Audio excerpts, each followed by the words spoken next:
This you've seen before in our previous presentation, just as a reminder of who Minos Adams is. Tillman's mother is Charlotte Hackett. Tillman's maternal grandmother is Carolyn Adams, and her father is Minos Adams. This is his record as an enslaver from the census data. He gradually increased the number of people he owned over 50 years. And at the end of his life, he manumitted at least 5 people that we know of. And we had also presented that information. Daniel Moore was one. Frank Cannon was one. And these 3 men that he basically sold to the Union Army. And I think you've heard that we've done some steps into finding descendants of all those 5. We got a little bit on some of them, but not nearly as much as Jacob Pinkett, who we got all the way to the 1950 census and his descendants. So I put together this story of his life, and all his information comes from those censuses, the National Archives, all of his military records in the Civil War, his pension, which I contacted NARA, the National Archives, and they sent me a PDF of a 220-page report on his pension file. It's not literally like receipts of pensions paid monthly. It has nothing to do with that. It has a ton of information. And I was able to put together a lot of details of his life. And then his death is through also through a pension record and find a grave. The 229-page file was big because of bureaucracy, basically. He, applied for a pension, was denied. He had to do multiple paperwork of the same forms over and over. And the interesting thing about that is when they're filled out by hand, if you can't understand the writing of one, you can find another one that has basically the same information, but written clearer. So that was helpful, but I can't imagine how much paperwork he did in his life based on this. And I'll get into some more reasons why there is more paperwork, but I want to find more on obituaries, death certificates, and things like that of his descendants. So starting out, 1832 is when he was born in the area where our ancestors were, basically where great-grandfather Tillman was born, or his father was born. The Adams lived there. That was this Fork District area of the Dorchester County, heart-shaped upper right corner up here near Federalsburg. And he was born on the plantation of Minos Adams. And in the evidence of title of one of those papers, it says, Jacob C. Pinkins, alias Jacob Pinkett, is my slave for life. I became possessed of him by his birth in the month of September 1836. So that birth date actually was later found to be wrong, or at least claimed to be wrong, and you'll find out. So this is a story about how he's going to go from that corner of Dorchester gradually north, and his life eventually living in Philadelphia. So at the time of the Civil War, he was around 30 years old, and he was married to his first wife named Mary Adams, who, because of her last name, is assumed that she was also enslaved on the Adams plantation, and she matches up with one of those numbers in that table that I showed you before. Living in the same area. They have 2 sons, David and Samuel. And this is the beginning of the Civil War. But towards the end of the Civil War, I imagine that in Maryland, they realized that the South was losing, and enslavers began selling their enslaved individuals to the U.S. Army. And in this case, specifically U.S. colored infantry or troops. They were sold for $300, which is $6,000 today. And they themselves only received a $2 premium, which was $40 today. And then, of course, they were in the Army, everything paid for. I don't know if they were actually earning anything during then. And then, of course, later the pension came. But this is an interesting photo of these troops towards the end of the war. And specifically the caption here was that these are specifically men with illnesses coming, out of this end of the war time. He actually did not stay in the Army. He was transferred right away into the Navy. And this is supposedly one of the ships that he was on, the St. Lawrence. He was on a hospital ship and 2 warships for about 2 years. And then after the war ended, he was honorably discharged and returned to Caroline County, Maryland, which is that county north of Dorchester, which is up here, Caroline County. Specifically in the census, it will tell us that he lived near Denton, which is this town here, and which is this postcard. He was a laborer, in quotes, in his paperwork, and we don't know if he labored in the fields or in the town, but this would be, some indication of where he was. And he was back with his 2 sons and his wife, and they had a daughter named Maggie, but then his wife, Mary, died at 33 years old. Then by the 1870 census, he was married to a second wife, also named Mary. And that was a little bit of a block for me for a while to figure that out. But it is in the pension records after I found it.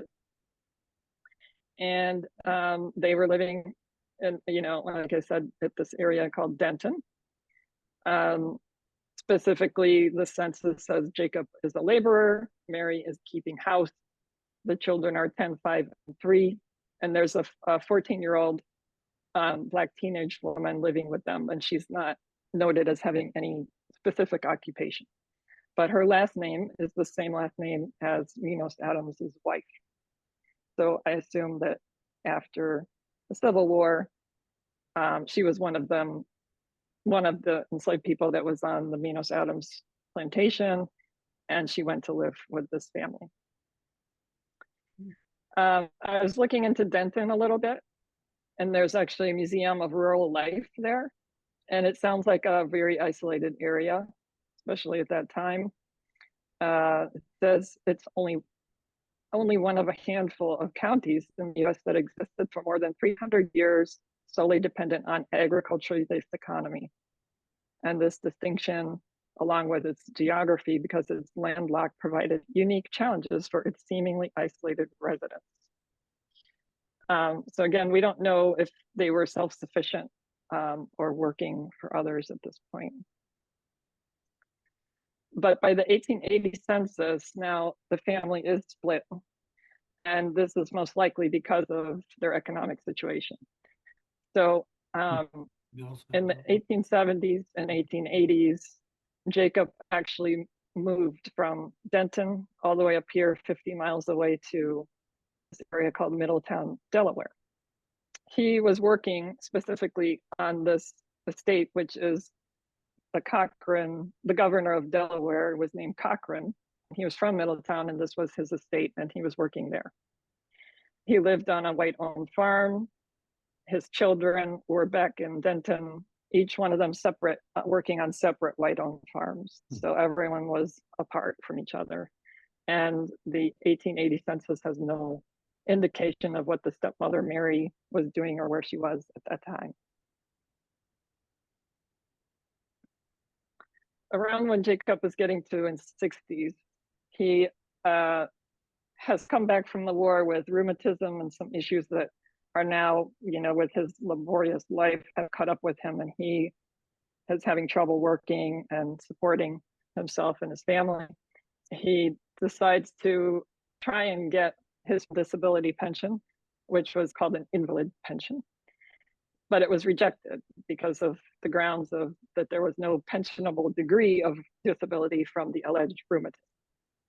And so he has in his 220 pages, many affidavits that were testified and signed from people in Dorchester County, in Caroline County, in Philadelphia. At this time, by the way, he's all the way up here living in Philadelphia. I'm not sure why they moved there. I assume for work. And all these affidavits all said the same thing. I knew him during the war. He got rheumatism. I knew him before the war. He didn't have rheumatism. It was just all these testimonies. But those details came out that said things like, I knew him when we were working on Governor Cochran's estate. And that's how I found out he worked there. So then finally at 65, he gets his invalid or disability pension, I assume because he's 65, but I'm not sure if they finally gave in because of the affidavits. But this gives you a little bit of idea into his economics. At the time they granted him this pension, it was $8 a month or $240 a month, which is in today's money. And then every couple of years it was going up. And at the end, it went up a little bit more, and that's another story. So again, he's up in Philadelphia, and by the 1900 census, he's there living with Mary. That census showed that he has learned how to read and write. He was not noted as being able to read and write before the census. We don't know when he learned because there is no 1890 census to check. His occupation was porter at a clothing store, but he's been out of work for 8 months. And it doesn't say what Mary does for a living, but it says they have 5 boarders in their household. So I assume she is cleaning and clothing, feeding them all the time. And at this point, they have a granddaughter named Lottie Norris living with them, but no mention of Lottie's parents. And I think she may be a daughter of Maggie, but I don't know. In 1903, Jacob's second wife, Mary, dies of malaria at 60 years old in Philadelphia. He continues menial labor, washing. These are quotes from his records: washing, whitewashing, etc. And at 75 now, he petitions for a higher pension for people over 75. But it is blocked because of that 1836 date that was quoted by Minos Adams as his birthday. So he, according to that, was not 75 yet. So he has a woman come.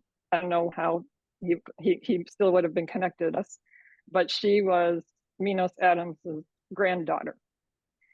And she wrote this letter testifying that Jacob was born in 1832 on the plantation of Minos Adams in Dorchester County and grew up together with Edward Adams, who was her father, who was deceased at that time.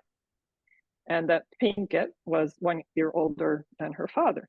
And she knew that, I guess, since forever. And that got him this extra pension, among some other reasons. And by 1910, he's still in Philadelphia, but in his household record, he's living alone. He's a widower, and he has no trade or profession. So he's living on that pension. And right after that census was taken, the other records showed that he moved from Philadelphia back down to the Middletown area to Townsend, Delaware, which is right near Middletown. And I can only assume because he worked there, he had community, that he had new people there that would support him. And then a couple of years later, after moving to Townsend, he died there at 80 years old. And Townsend is where the last Methodist church is that Tillman preached at. So Tillman was at that time in the 1940s doing that work, but this is 1912.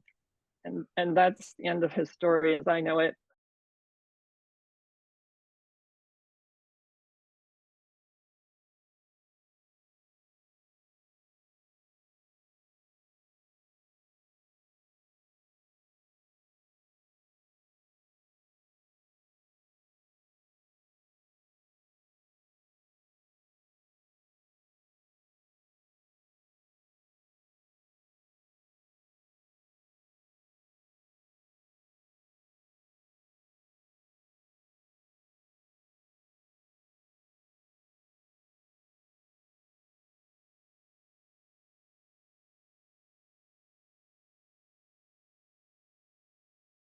in terms of his descendants, the 1870 to 1910 to 1950, these were key census milestones where it showed Jacob's 3 children, Samuel, David, and Maggie.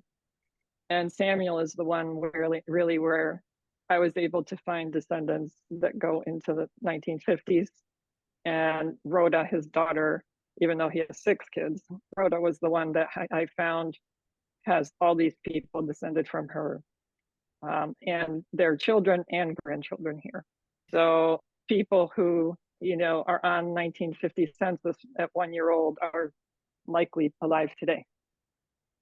These, by the way, they look like a pair of twins, Charles and Charlotte Pinkett, 1 year old. And the next step I did was the white pages, you know, and I found that there are 100 Pinketts within a 30-mile radius of Denton, Maryland today. So I think that information about how that area was isolated and people, you know, were kind of just there forever, I think they stayed there. So there are many people here that potentially are related to Jacob Pinkett.